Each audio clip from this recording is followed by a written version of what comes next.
মানে অসমৰ মুখ্যমন্ত্ৰীয়ে এইবাৰ আচলতে জয়ন্ত মল্ল বৰুৱাৰ সমানেই আচলতে সাংবাদিকসকলক অপমান কৰিলে। যি বক্তব্য প্ৰদান কৰিলে যে তেওঁ য'তেই যায়, ৰাতি 12টা বজাতে হওক, ৰাতিপুৱা 5টা বজাতে হওক, সাংবাদিকবিলাক আহে। সাংবাদিকবিলাকক তেওঁ মন নাথাকিলেও বাদ দিয়ে এইকাৰণে যে বোলে সাংবাদিকবিলাকে কয় যে 100 টকা এটা নহ'লে আমি নাপাম। মই নাভাবোঁ যে অসমৰ সাংবাদিকে টকা 100 এটাৰ কাৰণে মুখ্যমন্ত্ৰীৰ পিছত বাইক ল'বলৈ ঘূৰি ফুৰে।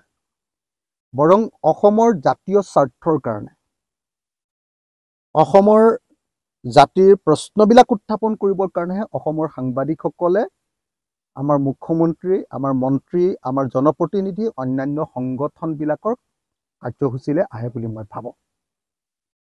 এজন মুখ্যমন্ত্ৰীয়ে ক'ৰবাত যেতিয়া আহে, তেতিয়াহ'লে কোনোবা এটা অনুষ্ঠান উদ্বোধন কৰিবলৈ বা কিবা এটা কথা ক'বলৈ আহে ৰাজহুৱাকে। তাত সাংবাদিকে বক্তব্য সোধাটো সেইটো এটা তেনেই স্বাভাৱিক পৰম্পৰা এটা। মইতো ভাবোঁ যে অসমৰ সাংবাদিকসকলে যিমান বাইট ল'বলৈ আগ্ৰহ প্ৰকাশ কৰে, তাতকৈ হিমন্ত বিশ্ব শৰ্মাৰ বাইট দিবলৈ আগ্ৰহটোহে বেছি দেখোঁ মই সদায়। তেওঁতো ধপধপাই থকা দেখোঁ মই অনবৰতে কথা ক'বলৈ।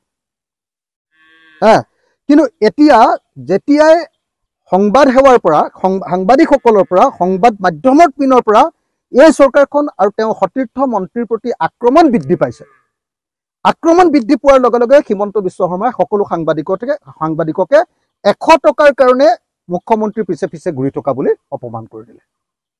এইটো মই ভাবোঁ যে অকল মানে মফচলীয়া সাংবাদিকসকলৰ কাৰণে নহয়, সমগ্ৰ অসম আৰু সমগ্ৰ ভাৰত আৰু সমগ্ৰ পৃথিৱীৰ সাংবাদিকবিলাকৰ প্ৰতি অপমান।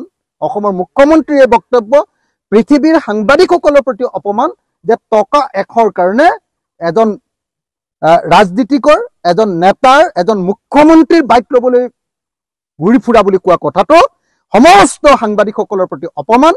সাংবাদিকসকলে ত্যাগ কৰি, সাংবাদিকসকলে নিজৰ জীৱিকা নিজে, নিজৰ উপাৰ্জন নিজে কৰি, সাংবাদিকতাক বেছিভাগ মফচলীয় সাংবাদিকে আচলতে তেওঁলোকৰ জীৱিকাৰ উৎসৰূপে ব্যৱহাৰ নকৰি তেওঁলোকৰ সমাজ সেৱাৰ এটা অংশৰূপেহে ব্যৱহাৰ কৰে। সেই সাংবাদিকসকলক অসমৰ মুখ্যমন্ত্ৰীয়ে 100 টকাৰ কাৰণে দৌৰি থকা বুলি যি বক্তব্য প্ৰদান কৰিলে, এইটো সমগ্ৰ সাংবাদিক সমাজৰ প্ৰতি অপমান। এই অপমানক ধিক্কাৰ দিছোঁ। এনেকুৱা ধৰণৰ অপমানজনক বক্তব্য ভৱিষ্যতে প্ৰদান নকৰিবৰ কাৰণে আহ্বান জনাইছোঁ। আৰু এই বক্তব্য প্ৰদান কৰাৰ কাৰণে তেখেতক ৰাজহুৱাকৈ ক্ষমা খুজিবৰ কাৰণে মই দাবী উত্থাপন কৰিছোঁ।